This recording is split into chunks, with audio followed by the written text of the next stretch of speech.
پرسیارم هەیە بۆ بەرنامەی من پزیشکی تۆم. من حەملم هەیە 23 ساڵم. کۆتا سووڕی مانگانم 13 بووە. 5 مانگە زەواجم کردوواتە بە نزیکی دەکاتە 8 هەفتە. سەرەتای سکپڕیم پەڵێکی قاویم دەبینی، بەڵام چەند ڕۆژێکی کەم بەردەوام بوو. وتم دیارە خوێنی کۆنە بەزەوە نزیکی هەفتەیەکە دووبارە ئەو دەردراوە قاویانە دەبینم.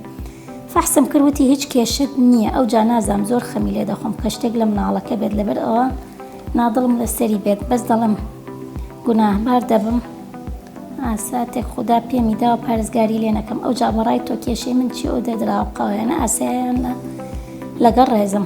خانم گیان لە سەرەتای دووگیانیە جارجار ئەو دەردراوە قاویانە ئەگەر ببینی پێویستە تۆ سۆنەرکەی. ئەگەر بە سۆنەر هاتوو لیانی دڵی مناڵەکەت هەبوو، گەشەی هەبوو، هیچ مشکلەیەکی نەبوو، ئەوە هیچی نایە، بەس ئاگاداری خۆتە بێت. بەڵام ئەگەر هاتوو لە سۆنەرەکە خوا نەخواستە دڵی لێی نەیە یاخود نزیفێک لە ناوە هەبوو، لەو کاتە پێویستە چارەسەر وەرگری بۆ تەسبیتی سکەکەت.